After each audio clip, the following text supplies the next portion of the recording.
Хай манайхан та бүхэнд үзэж байгаа өдрийнхэн мэндийг хүргэе. За би өнөөдөр тайтайгаа гоё буу халах гад тэгээд кофего бэлтээ суучлаа. Тэгээд би сая энэ кофег яаж хийсэн талаар Instagram дээр reel оруулсан даад үзээрэй заяа. Энэ болохоор нөгөө нэг гүзэлцэнтэй сүү тэгээд американо хоёр холцсон баггүй. Тэгсэн чинь амар хүүнийхтэй амтлах мэдрэмж өөртөө надад л амар гоё таалагдчихж байгаа.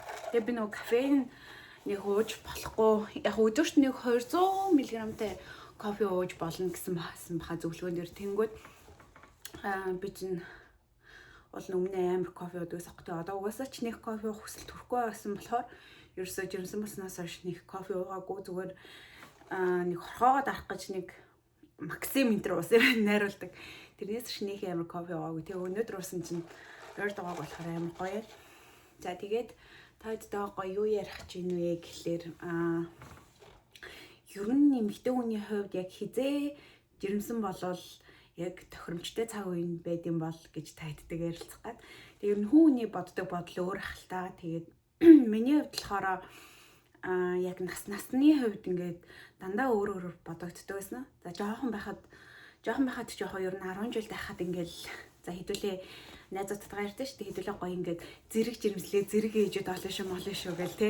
Тэгэл за яг их сургуулаа төгсчөөл нэг 23 24 дэх хэдүүлээ гоё ээж болцгоо гэл ингээд яг нэг тэмчин сэтгэлийн ярьцлага биш гэсэндээ ерөөхдөө ингээд нэг мадрал хоорондоо ингэж ярьдаг сахгүй гээ би дотроо бол ер нь бол за нэг 23 таа хүүхдтэй болно гэж боддог байсан хгүй.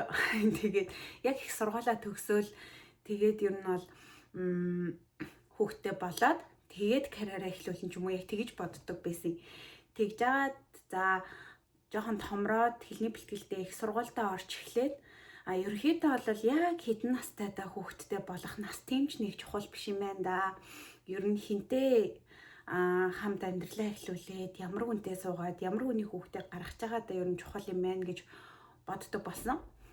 Тэгээд яг нөгөө нэг бас тэрнээсээ гадна би өөрөө бэлэн байгаа юу? Насны хувьд би хэдий ингээ 23 4 хүрчлээ ч гэсэндээ би тэр үед за би одоо ингээд 23 таа би ингээ бодчихсан байхгүй юу? Одоо чинь одоос 2 жил өмнө гэсэн үг шүү дээ. Тэгээд би одоо ингээ ээж болоход бэлэн үү гэх ингээд бодонгууд угаасаа л миний хувьд бэлэн биш. Тэр үед би найз залуугүй мэрэгчтэй үргэлжлүүлсэн. Тэгээд дээрэс нь за ингээ найз залуутай боллоо ч гэсэндээ хүүхдээ болох нь гэж бодсон ч миний сэтгэл зүйн хувьд бэлэн биш.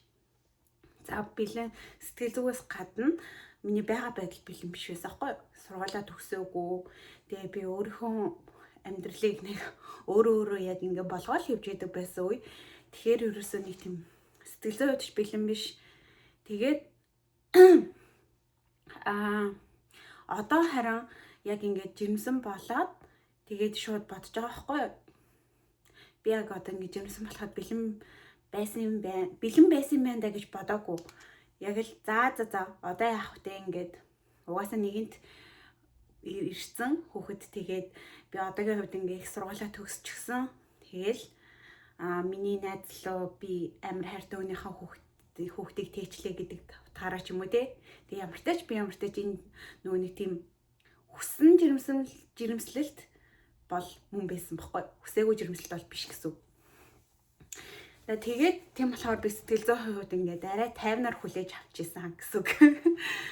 За тэгээ ер нь бол эмэгтэй хүн тэгээ би яг эргцүүлээд бодоход ингээд жирэмсэн болонгууд ер нь бол ингээд амьдралын хэм маяг шал өөр болчихж байгаа байхгүй юу?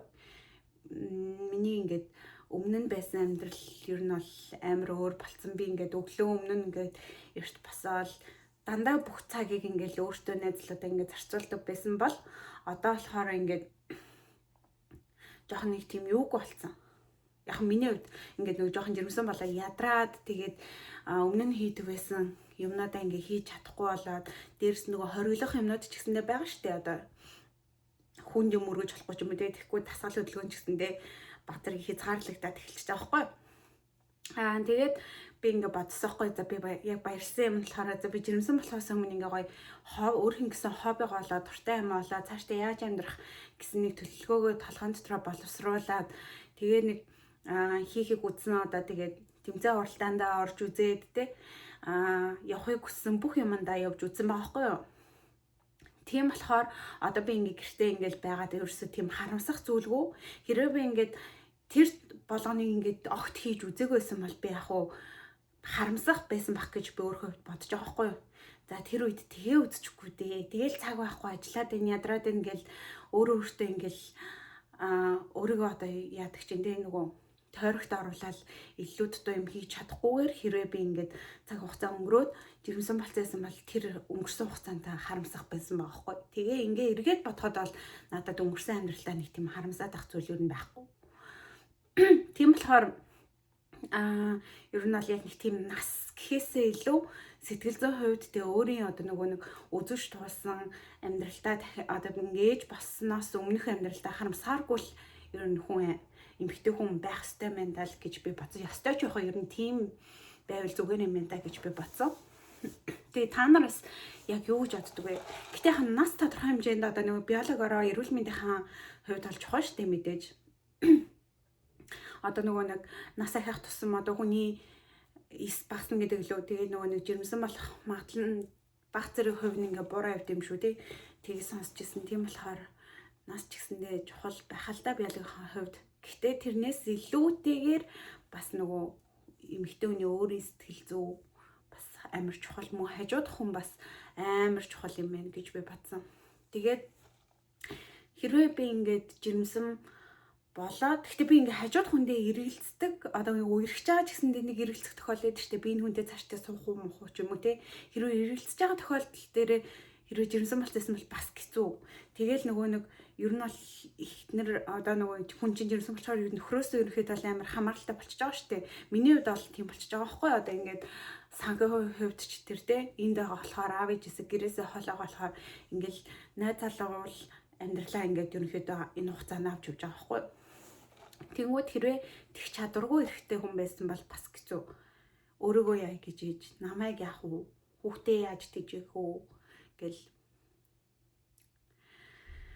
Тэгэл ер нь бол эмэгтэй хүн жимс айгүйх бодох их юм ихтэй байд юм байна дөө. Тэгээ ээж болоход сэтгэл зүгээ бэлэн. Яг би ингээд эхлээд жирэмсэн болоод гэртээ ингээд байх хугацаанд жоохон юу яхадсан баггүй одоо нөгөө яна одоо ингээд мэрэгчэд одоо амар санхүүгийн дарамт учруулчих үедээ тий би ингээд одоо орлогогүй болчоор мэрэгчэд амар хэцүү байх бах та гэдэг ч юм уу тэгэж боддог байсан эхлээд яг дөнгөж нөгөө ажилгүй болчоод тэгээд бодож байгаад ер нь эмэгтэй хүн болгоны амьдралд яг энэ цаг хугацаа байдаг штэ. Би ээж болох гээд би бэлдээ сэтгэл санаагаа ингээд бэлтэж яхад давхар мэрэгч ч гэсэндээ болохгүй сэтгэл зүгээ бэлдээд амьдралаа авч явна гэсэн ухамсарлцсан хариуцлага дааж чадна гэсэн тийм зүйлээ бас дотроо бэлдээл явж байгаа гэж би дотроо бодсон. Тэгээд хоорондоо бас айгүй сайн ярилцах хэрэгтэй мөлий. Тэгээд тэрнээсээ болоод нөгөө асуудаг чинь бас нөгөө муудалцах юм болж болно шүү дээ. Бид хоёрын хооронд ч гэсэндээ ингээл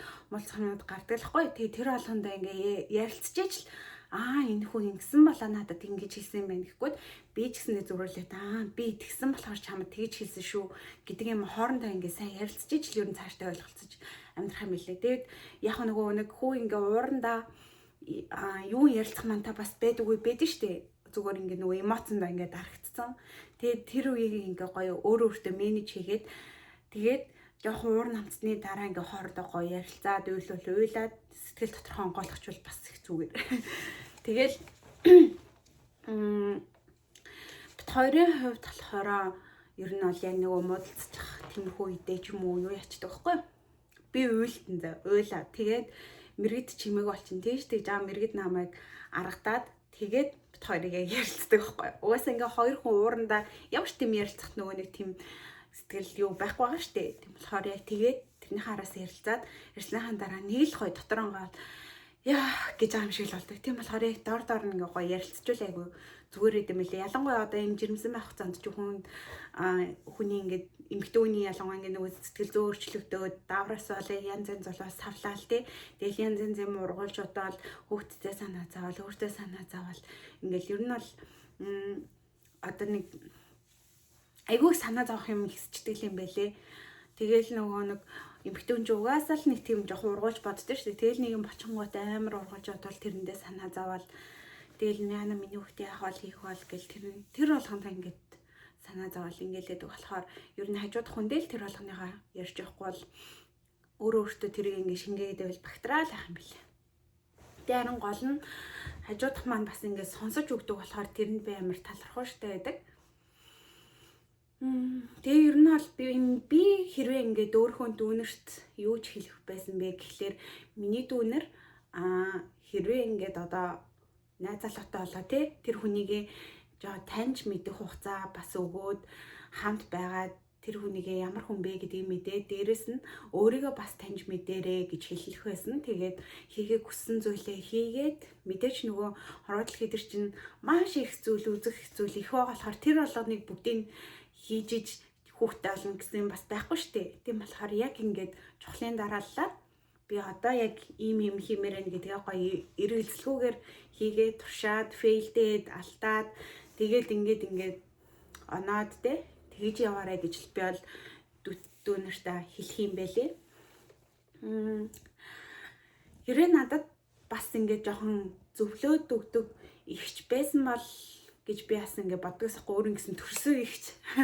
Тэгтээ яг ингээд манай үеэл хамаатны ихч нар ч юм уу ойр тойрны ихч нар надад ингээд ер нь юм өөрсдийн гэсэн хувийн зөвлөгөөнүүдөө өгдөг л дөө. Тэр болгоныг би ч гэсэндээ сонсоол гэл ингээд дотроо бодоол ухаарал явдаг. Тэгээд би болохоор хизээж нөгөө хүнд ингэж зөвлөгөө өгөөл дүүнэртээ тэгтэшин гэж юус огт хэлж үзээгүй. Тэгээ би ингээд дотроо бодоод өөрийнхөө боддог юм бас бичлэгэн дээрээ буулгаад магадгүй хэнийг бас баг зэргийн ч гэсэндээ хэрэг болоосаа гэсэндээ ингээ яриасаа жоохгүй. Тэгээд та админ ч гэсэндээ доор гоё сэтгэлээ үлдээгээд ер нь та хэдийн бодол юу байдаг вэ?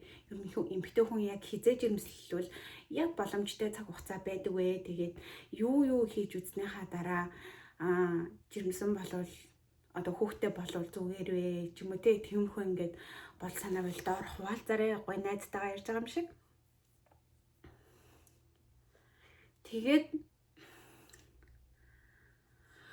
тэгэл ерөнхийдөө бол тийм байна. Миний яг бодсон юм бол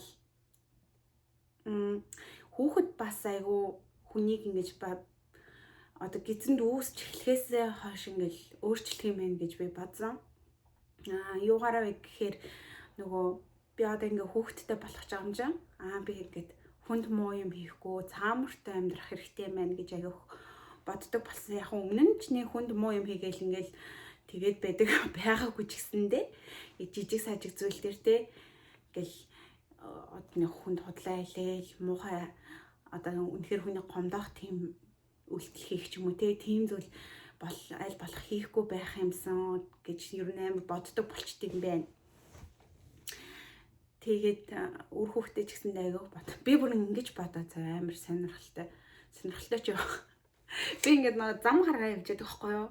Тэгээ хэрвээ би ингээд машинд ингээд мөргөлвөл хамгийн түрүүнд би өөрийгөө шүүхтэй бодох юм байна гэж бодоо заа. Амар сэн юм боддог заа. Та нар ч гэсэн хэрвээ ингээд жимсэн болвол бас жирэмсэн болсон хүмүүс ч гэсэн тэгж бодож лээсэн баг. Ер нь ингээд яг би ингээд машин тэрэ ингээд хариулж байгаа бол би хүүхдээ бодох юм. Амар муу юм бодож байгаа. Гэтэл хүнд ингээд бодогддог бодол юм билээ. Сайн уу? Тэгээ сайн хийх юм бодноо. Тэгээ айгуу айн. Нөгөө юм идэхтэй ш тэр хүүхдтэй хортой юм мэдчихвээ. Тэр ч угаасаа байглаасаа байдаг л бодол байхаа л да. Тэгээ би чи ингээл хүн дээр ингээ бийц сахтай хүртэл яана хүүхдээ доошоо гаргачих байдаг гэл бүр амар сонин хэцүү зүгнүүд бодон заяа. Тэгэл хар дар зүдлэн. Тэгээд жирэмсэн болохоор ер нь хар дар зүдэлт юм эсвэл хүнд хоол идээд унтсан болохоор тийм мэдхгүй. Би ер нь бол аюу хойр орхон хар дар зүдлээд үлцээсэн. Тэгэд яагаад тийм зүудэлж байгаа юм бол гэж бодож иржээл заяа инээдтэй. Тэгээд ер нь бол миний гэртээ байхдаа бодсон юмнууд бол нэг иймэрхүү байна. Та тэгээ бас гоё доор юу гэж боддгоо бодлоо. Надад хуваалцаарай. Баяртай. Дараагийн хүчлэгээр уулзлаа. Goodbye.